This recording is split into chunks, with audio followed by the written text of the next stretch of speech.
रामकृष्ण हरी. वारकरी संप्रदायामध्ये संतांनी जी भक्ती आपल्याला सांगितली अभंगाच्या माध्यमातून, ती भक्ती सांगत असताना त्यांनी ती पहिली अनुभवली, तिचा अनुभव घेतला. ती किती जागृत आहे, त्या भक्ताला ती किती सहज सुलभ आणि त्या पदापर्यंत नेऊन पोचवते. ती कुठल्या प्रकारची भक्ती असली पाहिजे. देव एकच आहे, पण अनेक अंगाने त्याचा विस्तार आहे. पण जो पंढरीला पांडुरंग उभा आहे, भक्तांची वाट बघत,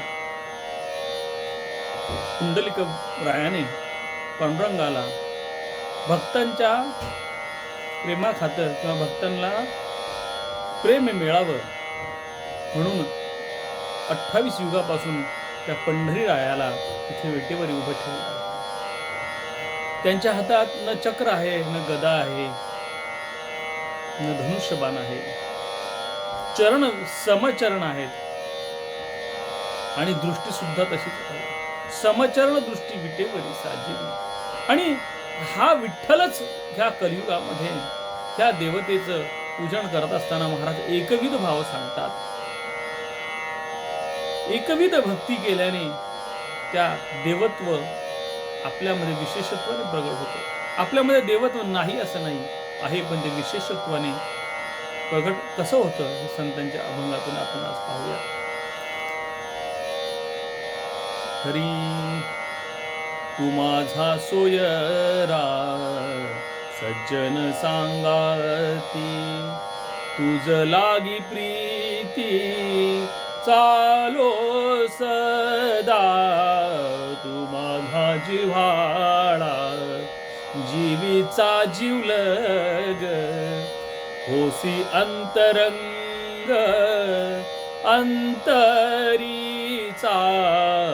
तू माझा जिव्हाळा जीवीचा जीवलग, गणगोत मित्र तू माझे जीवन. अनन्य शरण तुझ्या पायी, तू माझा जिव्हाळा जीवीचा जीवलग. तू का म्हणे सर्व गुणे तुझा दास, आवडे अभ्यास सदा तुझा. आवडे अभ्यास सदा तुझा. तू माझा जिव्हाळा जीवीचा जीवलग, होसी अंतरंग अंतरीचा. तू माझा जिव्हाळा जीवीचा जीवलग. या अभंगामध्ये महाराज अतिशय नम्रतेने त्यांचे विचार मांडत आहेत. तू माझा सोयरा सज्जन सांगाती. कोण सोयरा? नातेसंबंध जोडल्याबरोबर आपण म्हणतो सोयरे निर्माण झाले. जो स्वतःची सोय न पाहता दुसऱ्या करता नेहमी झिजत असतो, सोयरा. सज्जन, एकच व्यक्तीला अनेक विशेषण दिलेत, त्याचं महत्व तेवढं असतं म्हणून त्याच्यासारखा सज्जन कोणी नाही आणि त्याच्यासारखा सांगाती कोणी नाही. लौकिकातले मित्र स्मशानापर्यंत पोहोचवतील, लौकिकापर्यंतचे सर्व सखे स्मशानापर्यंतचे आहेत. पण हा अगोदरही होता, जन्माच्या अगोदरही, जन्म झाल्यावरही कायम सोबत होता आणि शरीर संपल्यावरही जो कायम सोबत राहणार आहे त्याची अनुभूती संतांना झाली. आणि आम्ही लौकिक जीवनामध्ये भौतिक विषयांमध्ये अडकलो म्हणून संतांना आपला फक्त जागं करायचंय ह्या अभंगांच्या माध्यमातून.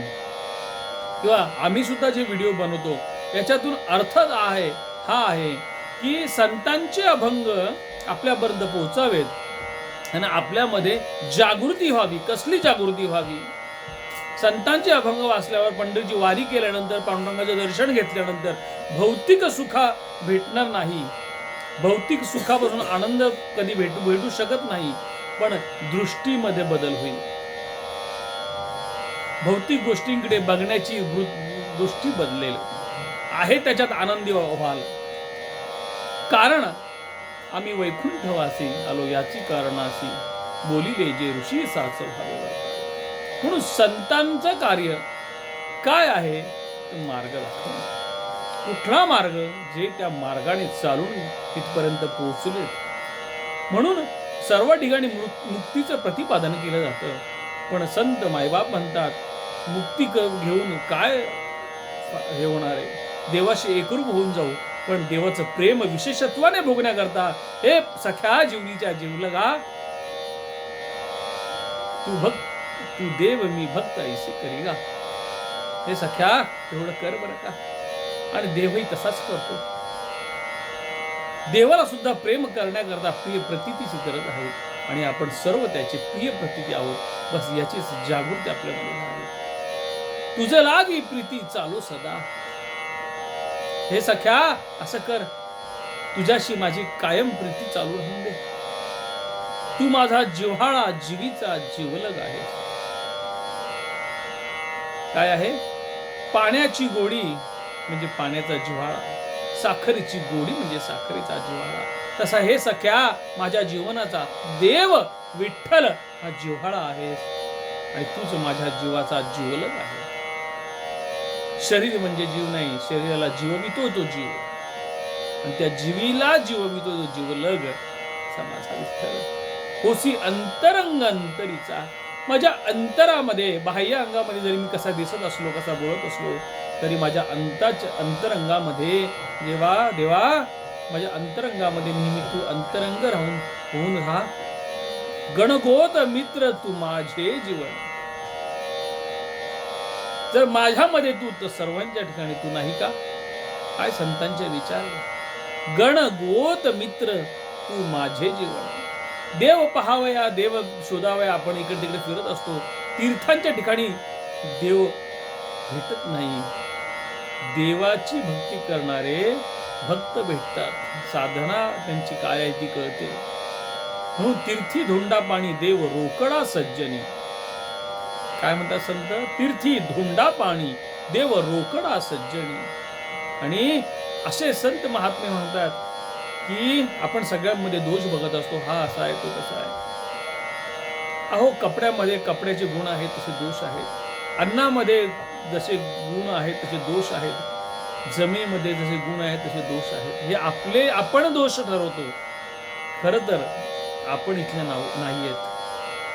मग आपण इथले दोष काढणारे आपण तरी कोण? पटत नाही, 4 हात लांब राहावा आमच्या सद्गुरू सांगायचे. पण दोष काढणे आपलं काम आहे. त्यांचे दोष काढल्याने आपल्या चित्ताची शुद्धता संपते. त्या चित्ताच्या शुद्धतेकरता रोजचं इतकं कार्य करत असतो, नामस्मरण करत असतो, पठण करत असतो. आणि त्या चित्ताची शुद्धता ह्या दोषांमुळे जर गेली तर एखाद्या माणसाने अमाप संपत्ती कमावी, आयुष्याच्या शेवटी ती निघून जावी, किती दुःख. ही अवस्था आपल्या भक्तांची आहे. म्हणून महाराज अतिशय सुंदर सांगतात, गणगोत मित्र तू माझे जीवन. गणगोत मित्र सगळे हे माझं जीवन काय आहे. माझा जीव जो आहे, त्या जीव ज्याच्यामध्ये राहतो ते माझं शरीर, ते माझं जीवन, ह्या जीवनाबरोबर लागणारे हे माझे सगळे गणगोत आहेत. अनन्य शरण तुझ्या पायी. अन्य न शब्दाची मोठी तोडफोड नाहीये. अन्य न, आणखीन तुझ्याशिवाय दुसरा नाही, ही अनुभूती म्हणजे अनन्य शरण तुझ्या. असं आहे. तुका म्हणे सर्व गुणे तुझा दास, आवडे अभ्यास सदा तुझा. देवा, चांगले वाईट सर्व गुण असतीलच. हे सगळे गुण तुझेच. ह्या सर्वासहित मी तुझा दास आहे. कसं आहे? एखाद्या मोठ्याचा दास व्हावं आणि त्या मोठ्याने आपलं सर्वस्व सांभाळावं, केवढं मोठं भाग्य. लोकांना वाटतं दास्यत्व कोणाचं होणं म्हणजे त्याच्याकडे नोकरी करणं, काम करणं, त्याच्या आयुष्यभर सेवा करणं. बरोबर आहे. भौतिक जगतामध्ये असंच आहे. दास्यत्व म्हणजे भरपूरच त्रासदायक एक अवस्था आहे नोकरी करणं. पण अशाचं दास्यत्व पत्करणं, की ज्याचं दास्यत्व झाल्याबरोबर तो कडेवर तो उचलून घेतो. आई मला चालता येत नाही, सांभाळ गं. लगेच आई त्या मुलगा लहान असो, मोठा असो त्याला कमरेवर उचलून घेते. बघत नाही तिला पेलवेल की नाही, पण उचलून घेते. त्याचा पापा घेते. पदराने त्याचं डोकं झाकते, उन्हापासून संरक्षण करते. अशीच विठ्ठल माऊली आहे. अशीच भक्ती संत मायबापांनी वारकरी संप्रदायामध्ये सगळ्यांना सांगितली. इकडे-तिकडे जाऊ नका. आई आणि मुलाचं जसं प्रेम आहे, तसं देवाचं आणि भक्ताचं प्रेम आहे. ही अनुभूती घ्या. अभंग सोडवायचं काही कारण नाही. अभंग आतापर्यंत जे गात होतो, असं सहज वाटलं, की अभंग गात असताना थोडंसं त्यामागचं विवेचनही द्यावं. व्हिडिओ थोडे मोठे होतील, पण खरं सांगू का, मला याचा आनंद आहे, की तुम्ही म्हणाल, की खूप लोकं व्हिडिओ बनवतात. ठीक आहे, चांगलं आहे, काही प्रश्न नाही. मग मला माझा आनंद आहे. काय आनंद आहे, की संतांचे अभंग म्हणण्याचे, त्यांच्यावर 2 शब्द बोलण्याचं भाग्य मला ह्या जन्मी प्राप्त झालं. आणि ही माझी कृपा सद्गुरुरायाची अशीच माझ्यावरती टिकून राहण्याकरता मला नक्कीच याच्यामध्ये आणि तुमच्यापर्यंत पोहोचणं भागच आहे. मला जे दिलंय ते माझ्यापर्यंत न ठेवता ते तुमच्यापर्यंत पोहोचावं, या मोबाईलच्या माध्यमातून, या व्हिडिओच्या माध्यमातून हीच माझी प्रांजळ इच्छा आहे. रामकृष्ण.